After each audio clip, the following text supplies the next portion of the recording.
Next this morning in Case 09-1273, Astra USA versus Santa Clara County. Ms. Blatt. Thank you, Mr. Chief Justice, and may it please the Court. There are three reasons why Section 340B entities do not have a cause of action to enforce the pharmaceutical pricing agreement between the Secretary and manufacturers. The first reason is that this common law breach of contract suit is indistinguishable from an implied right of action to enforce the statute, a right Respondent concedes it does not have. I don't understand that. Private contract is just that. Two parties go into the contract, they set the terms of their deal. No one forced the manufacturers to enter into this deal. So why isn't the issue exactly what the circuit court said? What was the intent of the parties to the contract? You want to make it Congress's intent, but this is a private deal between you. And Congress may have specified some terms to include, but yes, and what is being challenged here is the contractual term that incorporates in haec verba the manufacturer's ceiling price obligations under the Act, and a third-party beneficiary suit to enforce the contract asserts the same right, seeks the same remedy, and causes all the same disruptions as a right of action to enforce the statute. And another way of saying that is if the case begins with the premise that Congress foreclosed 340B entities from bringing an implied right of action through the front door, Congress did not leave the back door open to essentially the same suit. How do you answer the point that if Congress wanted to make this a pure regulatory statute, it wouldn't have even required a contract? It would have just passed a statute that says anyone who wants to sell to the states or to the 340B entities, you can't charge more than this price. Why do we even need a contract unless inherent with it is some discretion in the agency who's administering it? Right. Discretion that is consistent with normal contract. Right. Well, our position is obviously that the parties had no discretion to confer Article III power on courts to enforce an act of Congress, and this is. But the basic answer is that there has always been a huge difference between the settled rule that parties to a statutory contract are enforceable. They have a cause of action to enforce the contract because Congress spoke with unambiguously clear language that the parties could sue. That's the way statutory contracts must work. They must be enforceable. But your answer sort of is the practical matter, what's the difference, is this is a contract, and we do think that the Federal law of contracts and contractual remedies flow between the parties to the contract. It's a bilateral agreement. It's not a regulation, and the Secretary made specific enforceable promises. And there's obviously no even operation of the statutory mandate without the contract. But the reverse, in terms of the long-settled rule that parties must be able to sue to enforce a contract, there's an equally settled rule that beneficiaries under a statute do not have the right to enforce it unless there's a cause of action. Now, the test that I think Respondent advocates and that the Ninth Circuit applied is a test that this Court has long since discarded, which is, well, I'm a beneficiary and this is a good idea and this is sensible. But even if you don't buy our test of you have to imply the implied right of action, these lawsuits are neither sensible nor a good idea and not what Congress intended. And here's why, and it's basically the second and third reason. So no matter how you come at this case and the lens through which you look at this, I think everyone should come out to the same place, which is that neither Congress nor the Secretary nor the manufacturers signed up to what is in essence would be over 14,000 lawsuits against 500 manufacturers challenging the pricing for over 35,000 medications under Medicaid. Your adversary claims you gave up your argument that the contract doesn't make the manufacturers a third-party intended beneficiary. Have you given up that argument? No. I think that the the whole thrust of the petition, and obviously the primary argument, is that this flouts the implied right of action jurisprudence and it conflicts with congressional intent in all events. But one of the harm in sort of illustrating just how bad the decision was is this conferred rights that the parties never imagined and that the Secretary did not intend. But I think that in our view is even if the Secretary had wanted to, it's not the Secretary's decision, nor was it the manufacturer's decision, to go contract by contract and say this multi-billion-dollar health care program that incorporates another, even bigger multi-billion-dollar health care program, we're going to turn this over to federal enforcement, when on the face of the statute reflects a deliberate decision by Congress to withhold private enforcement, to withhold a private remedy in favor of 340B entities, and instead channeled exclusive authority to the Secretary to enforce it. And those three specifics, in addition to the disruption, are that Congress gave manufacturers, but not 340B entities, a private reimbursement remedy and a private. I'm not sure the answer, but is it different in this case or unusual that the agreement is between the federal government and private entities, as opposed to what I think is the more typical situation in which these cases come up, where it's, say, an agreement between the federal government and the state? Well, all your Medicaid cases, obviously under state plans, and a lot of your implied right of action jurisprudence is dealing with spending clause legislation as to state entities. But there are a number, the Rehabilitation Act, the Davis-Bacon Act, and a fair number of health care programs where the government contracts with private parties as a public welfare mechanism to get to what I think are conceded or beneficiaries. Here there's a number of beneficiaries. It's not just the 340B entities.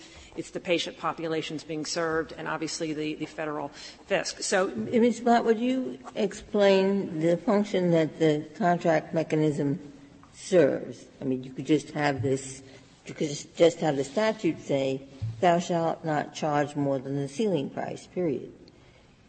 What is accomplished by having a contract reflecting the terms of the statute? Well, I don't think it's any different than Mobil Oil or Jackson Transit, where Congress wants to specify the terms of the contract, and the contract incorporates in haec verba the statutory terms.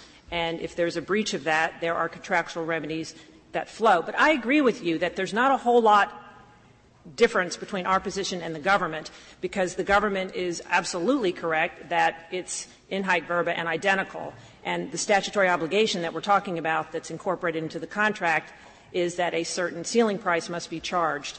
But the other sort of practical function is only manufacturers who enter into this contract are subject to these price controls. So if a pharmaceutical manufacturer doesn't want to participate in the program, they're not covered. And in a typical regulation, and I think general sort of spending clause analysis, someone who accepts federal funding has considered sort of implicit consent to the funding obligations because they're taking the money. But here there's an express manifestation both by the Secretary who signed the agreement and the contractors, pharmaceutical companies who signed the agreement. Before the statute was amended by, I think, the Patient Protection Act, and there was a breach of the agreement, the government assessed penalties? Well, but because, and the reason I'm asking is that you indicate that the government had a contract remedy. It seemed to me it had a regulatory remedy. It's got a lot of remedies. It has, but what was the contract remedy that it had at the time this case arose, which was before the these right. mechanisms? We are still in today is no different than yesterday because nothing has happened to implement the 2010 health care reform, except that there are now more civil monetary penalties in their work. But the government has statutory penalties, civil monetary penalties, a right of audit, can bring suits under the False Claims Act, and can terminate both this agreement and the Medicaid rebate agreement. But as the government has contractual remedies too.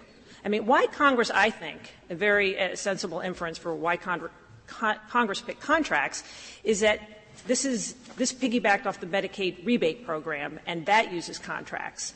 And that in turn rather used contracts because the states had negotiated rebate agreements with drug companies way before 1990, and so Congress continued the contract feature.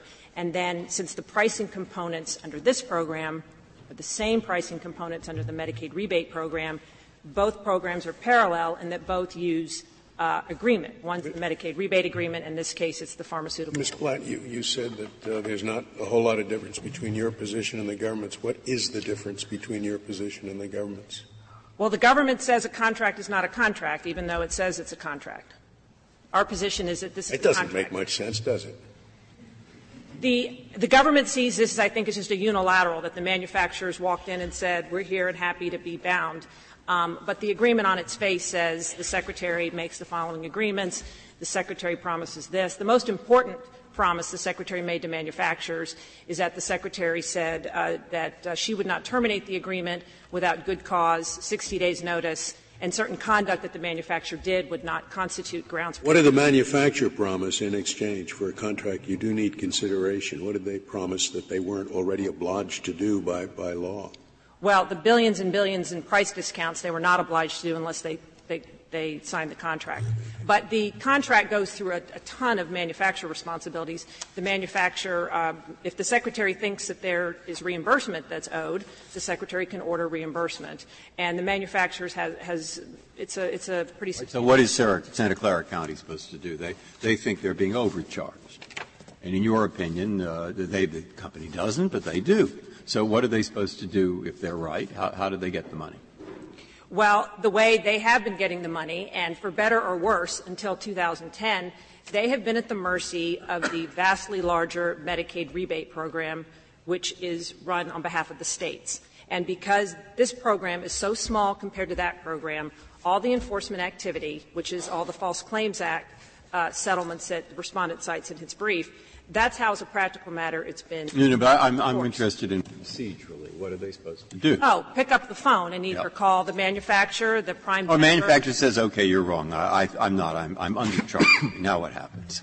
Ultimately, if they can't get the Secretary to. He's busy. If she's busy and won't return the calls, Congress said you can't enforce it. Why can't they? Can they, for example, file a claim with the Secretary and say, we would like the Secretary to order them to give us the money. They're violating this. They go to an administrative law judge. Is there an administrative remedy of some kind that would be reviewable in the courts for reasonableness? Right now, there's just an informal, non-mandatory. Okay, so why is it reasonable then to think that the Secretary would have entered into a contract which is going to benefit them and there's no remedy? Because the statute itself said we're going to go out of our way to give manufacturers remedies, make this confidential. Manufacturers have rights of audit, but 340B entities don't. The Secretary hears a vast arsenal of things at your disposal, and it's channeled through that regulatory routine. But normally under the law, from Marbury versus Madison onward, where there's a wrong, there's a remedy. And the remedy could be administrative, could be judicial, et cetera. But you're saying there's none. No, I think 30 years have said that we're not going down that road. I mean, in Gonzaga, there was a breach of the statutory provision, and students presumably are harmed when private information gets disclosed.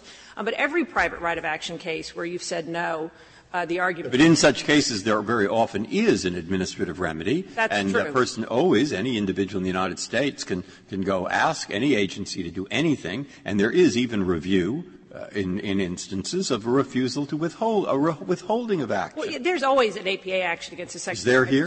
You just said there was. I think it would be hard to bring an APA action. What about a False Claims Act action? Yes, and False Claims Act are brought. There's a lot of them, and there's a multitude of settlements that are outlined in the brief. And to the extent that you're objecting to the disruption of the Secretary, there is disruption when it's a private party bringing a False Claims Act. Well, it's not a private party. It's a private party who's assigned the claim. I mean, the case is brought in the name of, and it is a case by the United States. And that's significant because the United States has complete and total control over that case. Here the problem, it's bad enough. Even if the United States doesn't take over the case, just lets the QTAM related proceed.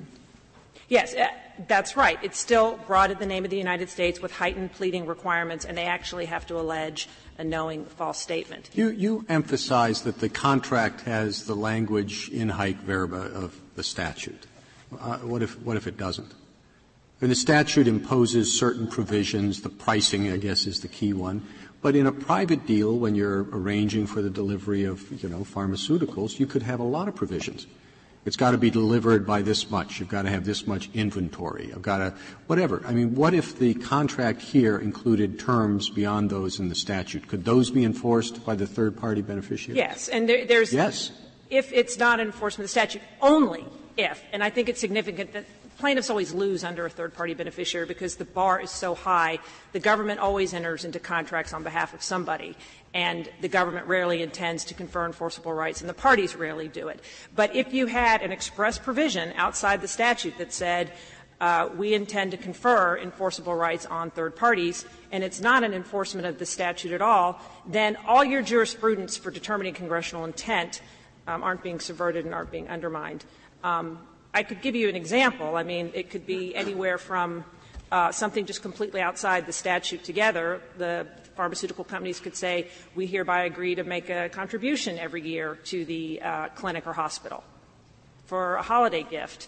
That would be an odd contract. I don't see the Secretary entering into third-party beneficiary contracts. A much more efficient way would just be to contract with the entity itself. But I think this is just another way of saying that a lot of the energy and breath in the Court of Appeals would be saved in going through why the common law doesn't confer it, because congressional intent, by and large, is going to line up with the Secretary of the party's intent. But when you're talking in height verba, and this could not be more precise because it's the exact – it's actually not even 340B. The allegation is it's a violation of the Medicaid Rebate Act pricing reporting requirements. Its congressional intent is all that matters. Is this a contract with the Secretary or a contract with the United States executed on behalf of the United States by the Secretary? It's a contract executed by HRSA, the administrator of an agency within, and he or she, whoever the administrator is at the time, enters it on behalf of the Secretary. So so it's in the name of the Secretary. It's in the name of the Secretary. It says, I mean, and it's in the PET app starting at around 169. It says the Secretary. And you don't have the signature page, but I've seen them. They're all signed by the administrator of HRSA, which is the organization within HHS, not CMS, but HHS that runs the 340B program. But if actually, I'll just save the remainder. Thank you, counsel.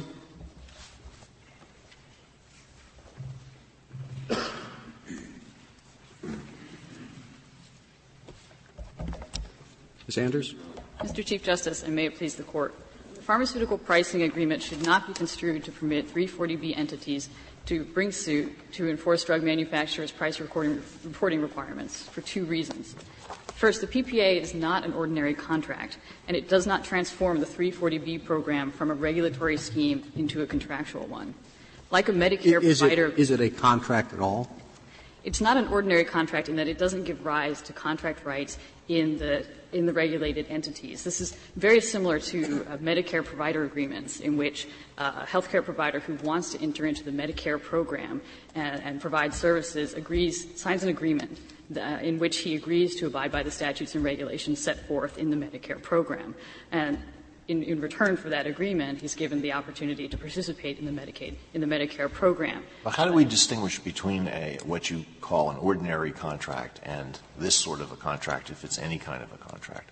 Well, I think when the statute directs an agency to enter into an agreement for the sole purpose of memorializing the party's opt-in to the regulatory scheme and directs what the terms shall be, so here provides statutorily what the reporting requirements will be, that's when the contract is Counselor, a regulatory mechanism. Are you telling me you're taking — then you're right, then your co-counsel was right. You're agreeing with her totally. If Congress wrote the statute, said these are the terms we want to give you in a contract, you figure out how to implement and enforce this. The Secretary says, I don't have the resources to enforce this. I'm going to write a contract that gives the 340B entities a private cause of action. Manufacturers can take it or leave it. You're taking the position that the Secretary is without authority to do this? I think it would be a difficult question. I think it would be a difficult argument to say that the Secretary was completely without authority. I think what has happened here is the Secretary has reasonably interpreted the statute in providing for an agreement between the Secretary and the manufacturers. Well, that begs the question that Justice Alito asked you, which is, if we go your route, which is this a regulatory or some sort of other contract, how do we tell the difference? And do we need to go that far? Isn't your position — I thought other half of your position was that this is not a third-party intended beneficiary. All the terms of the contract are between the manufacturer and the Secretary, and the obligations to the Secretary, not the obligations to the third parties. That's exactly right. I think to take the first part of your question, I think the Court can tell when this is a regulatory contract, when the statute itself simply directs the agency to enter into an agreement that contains the terms that are set forth in the statute. And when you look at the statutory scheme as a whole, it is a regulatory scheme. The government is not acting as a contracting party here. It's acting as a regulator. It has the authority to impose administrative penalties, which would be reviewed under the APA. There's no transaction that's taking place with the government.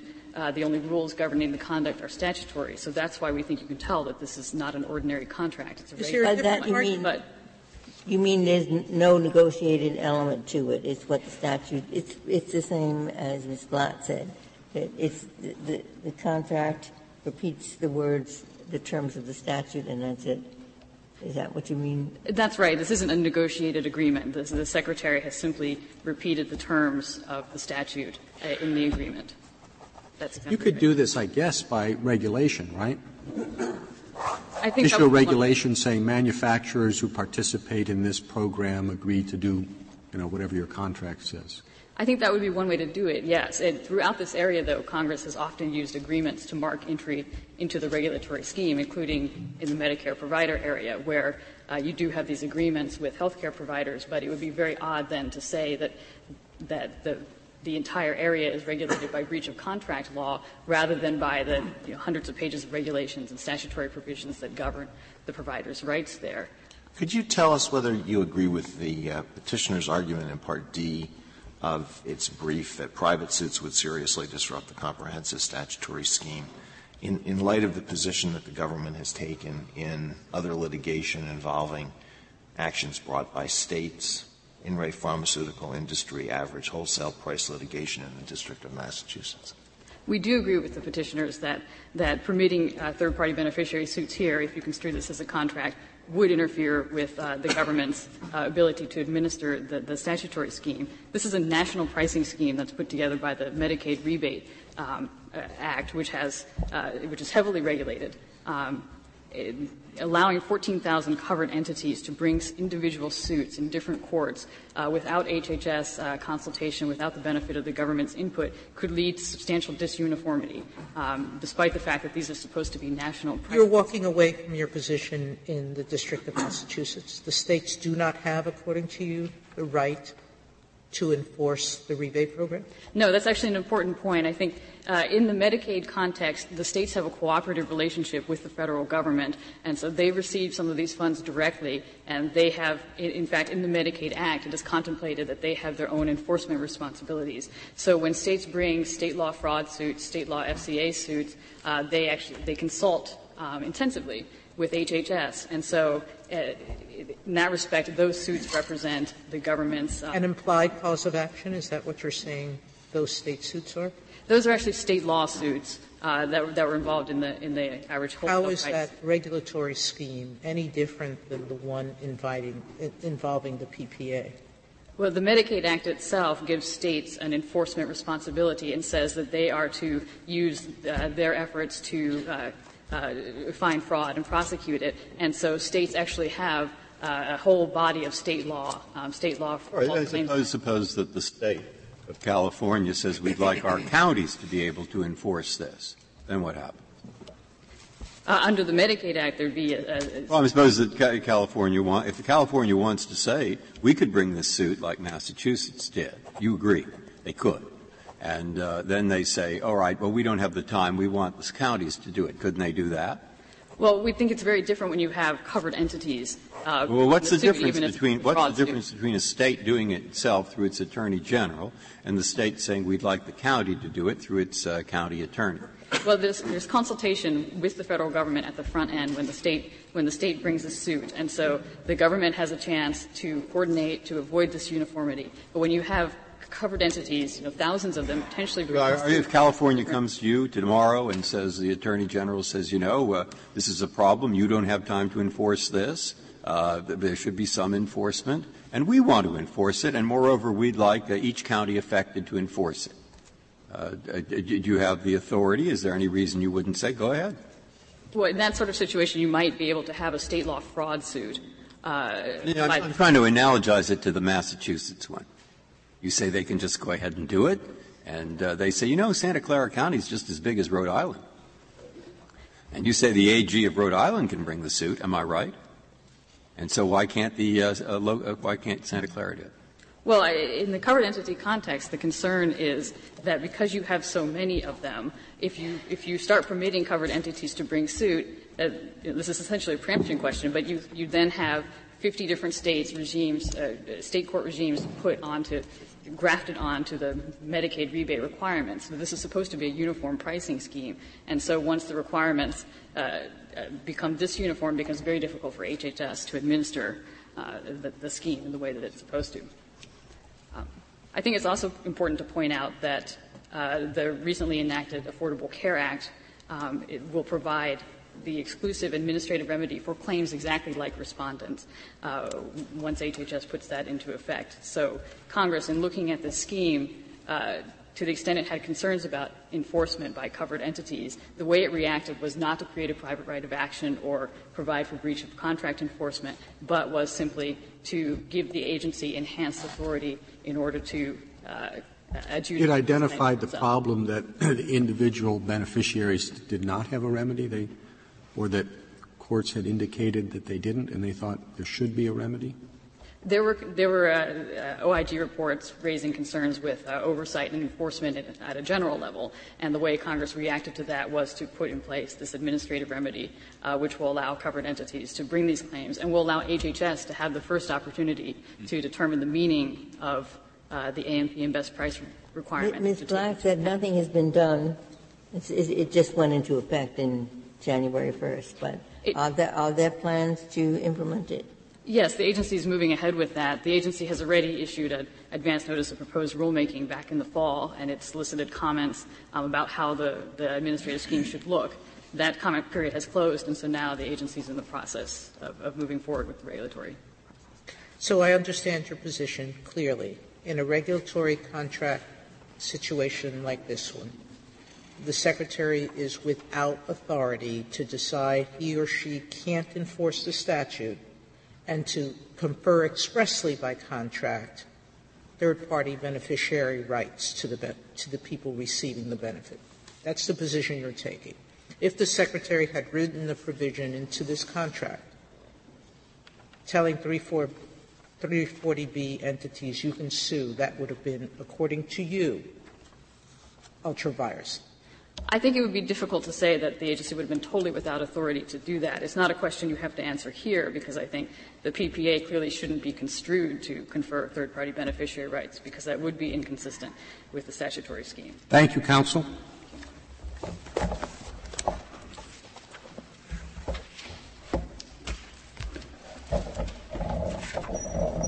Mr. Frederick. Thank you, Mr. Chief Justice. I'd like to start with Ms. Blatt's answer to your question about whether a provision of the agreement here could confer third-party beneficiary rights. She said yes, so long as the wording wasn't specifically prescribed by Congress. In so doing, she concedes that this is a contract, that normal rules of contract law apply, that the fact that the Secretary has entered into the contract is of no moment, and that third-party beneficiary rights are an inherent part of normal contract principles. So now we're left with the question, does it matter that Congress wrote the particular words that the Secretary used in the agreement? Well, wait. We submit the answer is no. Third-party beneficiary rights are part of normal contracts, but the third-party beneficiary has rights under the normal contract only when the parties intend him to have rights. It's not that every contract which has a benefit for some person allows that person to sue. There has to be an intent, and I have trouble finding that intent here, either on the part of the Secretary. Would the Secretary have had that intent when Congress clearly did not have the intent to allow private individuals to sue? Justice Scalia, you find the intent in Part 2A of the agreement, which is set forth in the petition appendix. And in Part 2A, the manufacturer who agrees voluntarily to enter into this agreement agrees that the entity will be charged only a set ceiling price.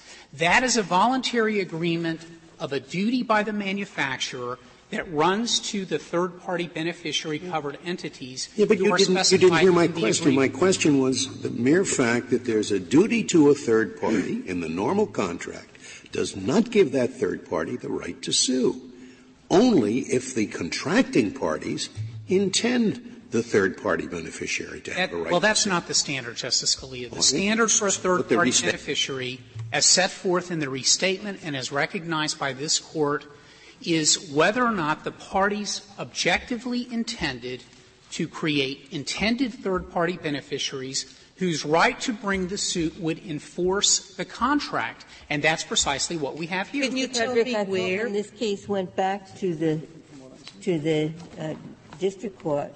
The agency's position was this is a total surprise to us, 14,000 suits or whatever it is. No, we never envisioned making the individual, whatever you call them, the 430B. The 340B entities. We never envisioned making them the beneficiaries and allowing them to sue. That would be quite disruptive of our program. That's, I thought, was the position the government took. The government cannot argue for subjective intent of an agreement written 18 years ago. This Court's decisions in contract have always held that the objective intent as expressed by the words of the contract are what courts are to construe. Well, I don't understand why what Justice Scalia said isn't the same as what you said. You said, no, Justice Scalia, the restatement of contract. But what he said, that the question is whether or not did the parties intend, and it's an objective intent, to confer these rights on a third person. And you said, no, that's not it, but then it seemed to me that your answer that you gave was just what Justice Scalia said. I missed something. Okay, here's what I think I misunderstood perhaps from Justice Scalia's question. For third-party beneficiary rights to create an enforceable breach of contract claim, the parties to the contract do not have to have a provision in the contract saying, and therefore the intended third parties get to bring a breach of contract claim. That's never been the accepted law. The law has always said if the parties intend to create third-party beneficiaries and bringing of that suit to enforce the contract would be within the objective intent of the parties, such a suit is permissible. Now, I want to caution that what is different about this suit from the kinds of implied rights of action suits that the drug companies here claim to be so disruptive is that all we're arguing for is the bargain that the manufacturers agreed to undertake. That bargain was the discount. It's the delta between what the counties paid and what they should have paid under the discount program ceiling price arrangement in the plain terms of the agreement. Third-party beneficiary. I'm sorry. Could there be a third-party a suit by an intended beneficiary and a purported intended beneficiary, if it is clear that Congress intended, to the extent it can intend something, for those beneficiaries to get the benefit of the price, but did not intend for them to be able to sue? Yes. So if there were I think indirectly here, Justice Alito, that the patients here certainly are incidental beneficiaries insofar as those who can't afford to pay for the drugs get them for free, at the county's expense. This is county money that we're talking about here. Or if they have some limited insurance, they're able to get the drugs at a discount. So they are certainly incidental beneficiaries. But because they are not named and because the intent of the program is to provide the 340B entities with discounted drugs so they can extend scarce dollars farther, they have no right to sue. If there were a provision in the law saying expressly there is no private right of action under this statute, would you be able to make the same argument? No. Our argument rests on the silence of the contract with respect to how enforcement would occur. It's long been the case, though, that where the parties intend to displace a third-party beneficiary's rights, the objective intent of the agreement is what is Counsel, I'm sorry. I don't understand the distinction that you're ignoring in the law. I thought it was very clear that proof that you've merely received the benefit by a contract is not proof that the parties intended to confer on you an enforceable right. Is that correct? Is that the statement of the common law? That is how the restatement frames it. It is a difficult line, I think, sometimes to understand the difference between an intended beneficiary and an incidental beneficiary. Certainly the manufacturers here are incidental beneficiaries because they have access to this market. No matter how you want to draw this line, if the issue is what's the objective intent about enforceability, if I look at the PPA, it makes the manufacturer's obligation one way to the government to provide the pricing information. It gives only the government the right to institute the informal dispute resolution system that the contract specifies. This is not the new law. This is the PPA as it existed at the time. It gives only the Secretary other enforcement rights. What am I missing? Where in the contract is there one provision, one sentence, one anything that requires the manufacturers, other than the price benefit, to do something that could be characterized as enforcement? But that is the key, Justice Sotomayor. The price discount is where all the action is in this program. These prices between 1990 and 1992 were being raised by the drug manufacturers as against these entities, and the whole point of Congress enacting this statute was to confer the same discounted drug program to the covered entities as had been done through contracts to the state Medicaid rebate program. And that's why the provision in the amendment, in the agreement that says thou shalt not charge the covered entities more than the ceiling price is exactly where you find the intended third-party beneficiary rights, because that's their money that's being spent. It's well, not that's true. federal. That's true. You know, I was thinking maximum resale price maintenance. The distributor and the manufacturer agree on the maximum resale price. Pretty unlikely that they intend the consumers who are intended to benefit to be able to have a lawsuit. Then I think, well, gee, I don't know. And what the government's arguing is, sure, the point you made favors you. But they say there are two major points here that favor them about background. I want you to hear what your reply is. One of them is Congress, in the statute that is incorporated here, didn't want a private person to be able to enforce it. And the second one is it's going to create a mess. All right, so they say those are two background features here that favor them. So what's your response? Number one, there's no evidence that Congress intended there to be a departure from normal operating contract principles. And this Court in Windstar, in Mobil Oil, in Jackson Transit, in Central Airlines, all said that when Congress uses contracts or agreements, it intends to incorporate the full cluster of the common law rights as they've existed. And third-party beneficiary rights have been recognized for 350 years, even before the founding of this republic. Now, as to the disruption, I think it's a canard, because what we're talking about here is one price that would govern all 14,500 covered entities. So if Santa Clara gets the discount price for Lipitor, say, that is the best price, and it will be charged and chargeable to all of the 340B entities across the nation. So in terms of administrability, one suit actually can solve the deficiencies in the government enforcement program, and the government can participate in this suit. Well, which way does that cut? That seems to me to put an awful lot of power and authority in the hands of one beneficiary and one lawyer saying, all they have to do is file a suit saying, look, we get 100 doses of Lipitor from this program. We think we should get less. And if they win, the whole country's the pricing of Lipitor under this program is changed.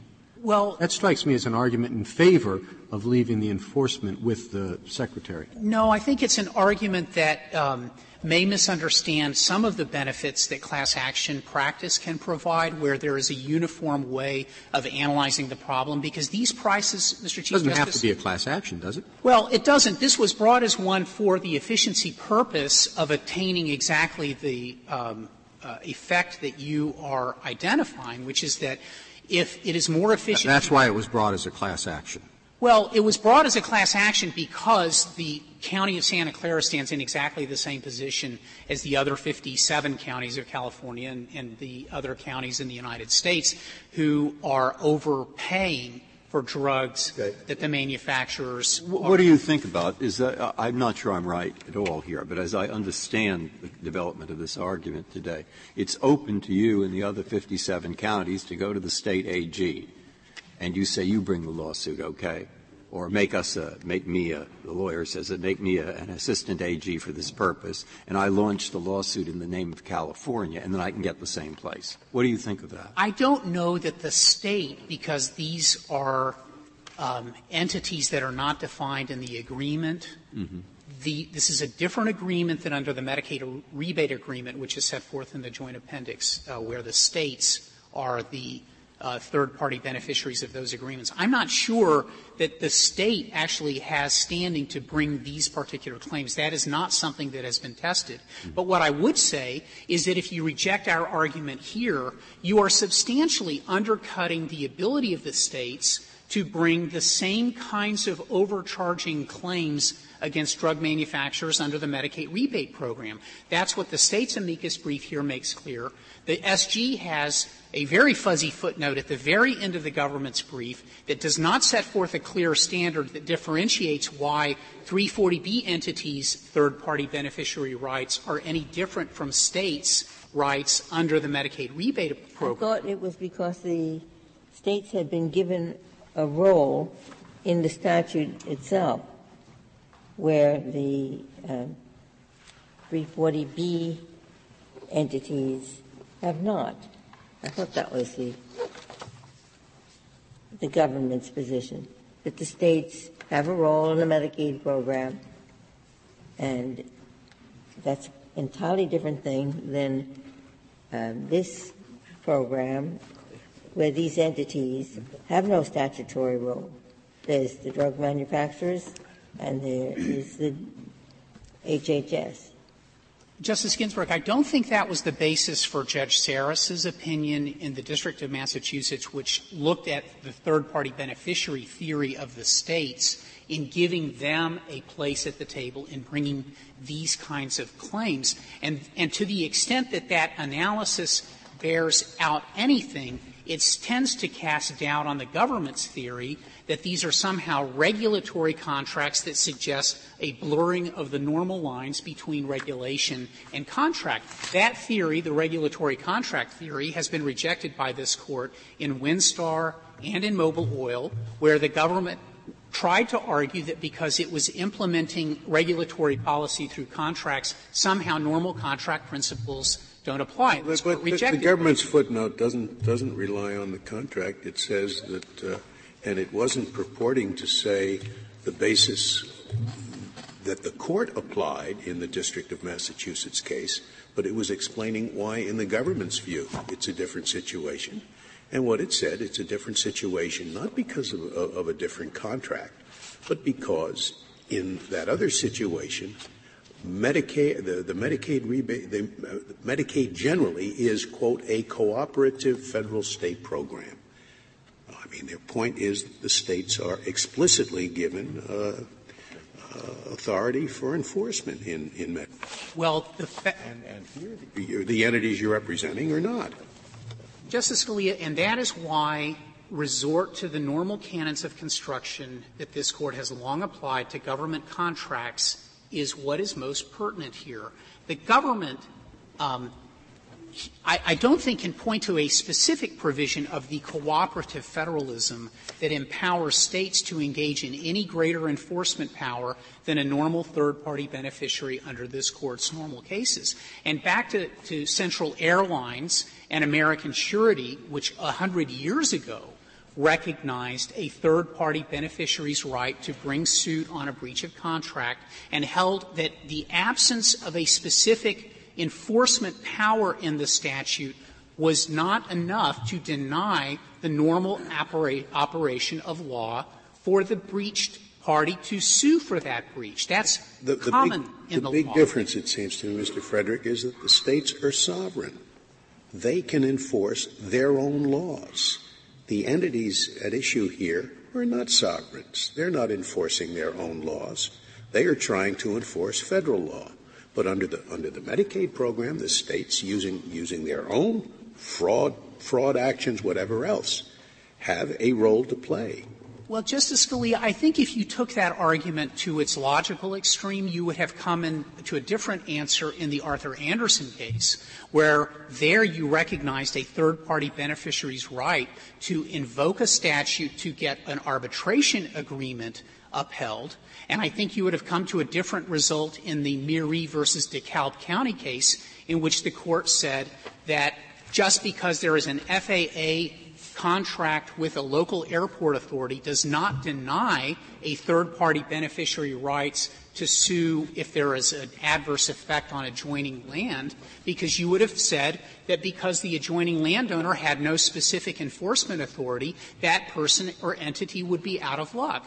I think this Court's Murray, that's 1977, and a lot of your argument, it seems to me, is in the earlier world of implied right of action jurisprudence that has changed dramatically in the last 30 years. And what concerns me is when you are talking about the same language, the mere fact that the government has decided to go through a contractual mechanism to advance this program doesn't allow you to use that to get an end run around all of the implied right of action jurisprudence of the last 30 years. You're on stronger ground before that. Well, let me address that directly, Mr. Chief Justice, because Justice Rehnquist, who was not any fan of implied rights of action, was the author for the Court's opinion in the Murray decision. Well, but that was pretty well established. That analysis was certainly consistent with the established jurisprudence in this area then. But it started changing very quickly thereafter, I think about 1980, and then consistently went in the other direction, to the point now where I think the jurisprudence is pretty clear that we're not going to imply a private right of action at all. We are not asking you to imply a private right of action, Mr. Chief Justice. We're asking you to honor contract principles. The result is the same, Mr. Frederick, and that was the central point of Ms. Black's brief. You call it whatever you want. Congress has not provided for a private right of action to enforce the terms of the statute. The contract embodies the terms of the statute. So it would be passing strange if Congress, as we now read Congress, said, we want private parties out of this. This is to be between the agency and the manufacturers, to say the same exact result, the same aim can be achieved through this third-party beneficiary route. And I think that is that is what stands out about this case. And so how do you respond to that? What's the difference between suing because the statute has been violated and suing because the contract has been violated? A contract is a voluntary agreement entered into between the drug manufacturer and the secretary. The manufacturer can choose not to participate. So in every one of the implied right of action cases that you've dealt with, an outside entity has been forced to comply with a statute or law. But the statute wouldn't apply to someone who doesn't want to be in the program? But Justice Ginsburg, those cases all involve the imposition of duties on the part of an entity or actor out in society. Here we're talking about voluntary action. The drug manufacturers can decide not to participate and not sign the agreement, and they have the right, under the provisions allowing termination, to terminate the agreement at will with no reason whatsoever. Well, it's the same situation with the states under spending clause legislation. They don't have to sign up, but if they do, then the issue is there an implied right of action on the beneficiaries? And our cases for the last 25, 30 years have said no. But the remedy is different, Mr. Chief Justice, and that is a key difference. All we're talking about here as a remedy is the difference between what they promised to charge and what they actually charged. But we're told that whatever you say, that's all we're talking about. We are told that computing the price is a very intricate business, and many of these disputes have been about what should the ceiling price be. So it's not just that the ceiling price is out there and there's no dispute about it. It's just a question of getting the manufacturer to charge that price and not a higher price. The question is, what is the ceiling price? And there are two ways to calculate it. Under the more complicated formula that is designed to enhance the profits of the drug companies, it is a more complicated endeavor. All of these cases, Justice Ginsburg, all of them have been with the simple formula, which is, has the drug company given its best price to some other purchaser in the market? That's where the False Claims Act cases that they acknowledge do not create such an intrusion into the program that somehow that's because they said they have control over them, and they don't have control over these suits. Well, no, the difference in a key TAM case, as your question earlier to my colleague acknowledged, Justice Ginsburg, is the government doesn't have to intervene in a False Claims Act case. What's different there is that there has to be some inside whistleblower who can pass through the very difficult hurdles of a False Claims Act case, whereas here we're talking about benefit of the bargain. The manufacturers agreed by contract they were only going to charge a ceiling price, and we assert, based on quite extensive reports by officers of Inspector General, that they have not been charging that price. They've been charging in excess of that price. And all we're asking for is the delta.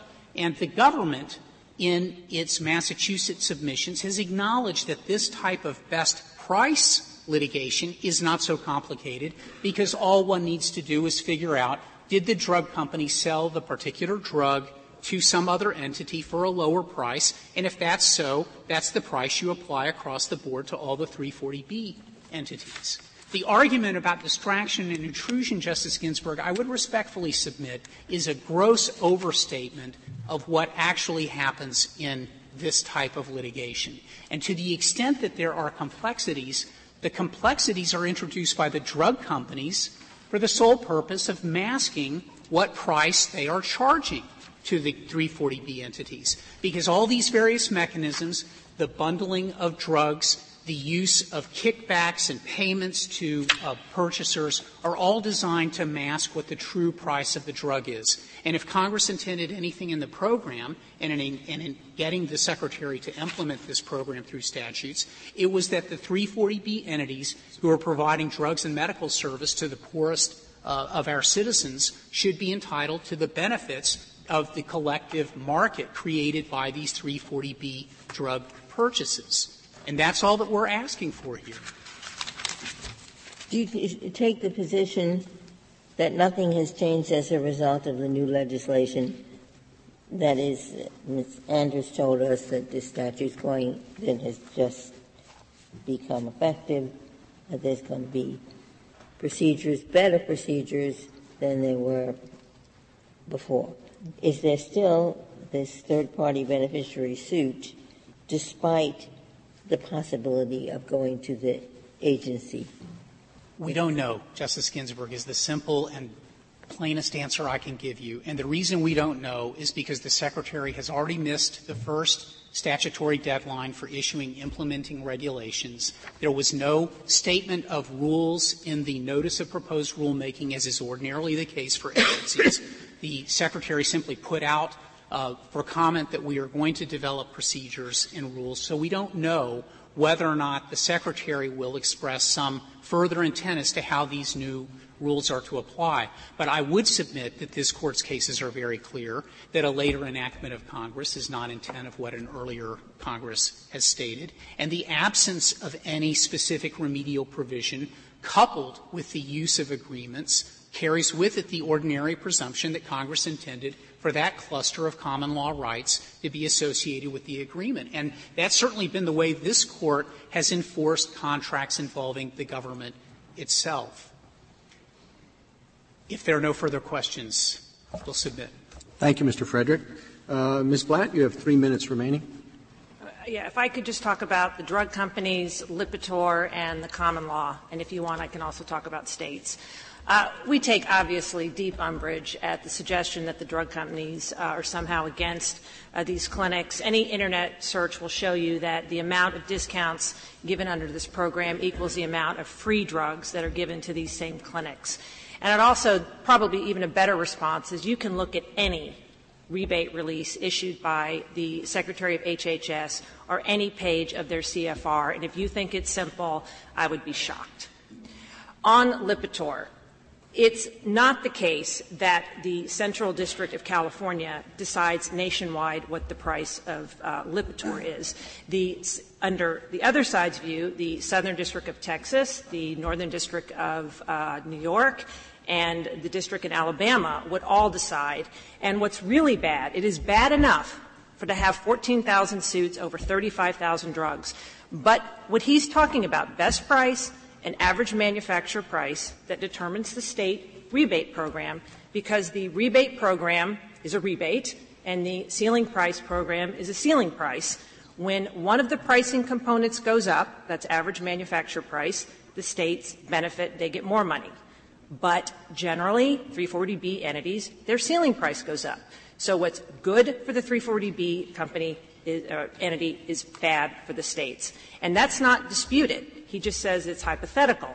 But he's asked for millions and millions and millions and millions and more millions of transactions that go to that very pricing component. Common law. On pages 9 to 11A of the petition appendix is a good 3 or 4 citations to the third-party beneficiary federal common law, and the courts go out of their way to say it's not enough to be a direct beneficiary. The analysis is exactly the same under implied right of action. Is there clear and unambiguous intent to confer enforceable rights? It's the same. We just think because it's in haec verba with the statute, it's congressional intent that's controlling, not the parties.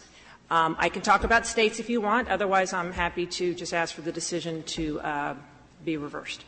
All right, then we would ask that the decision be reversed. Thank you, counsel. Counsel, the case is submitted.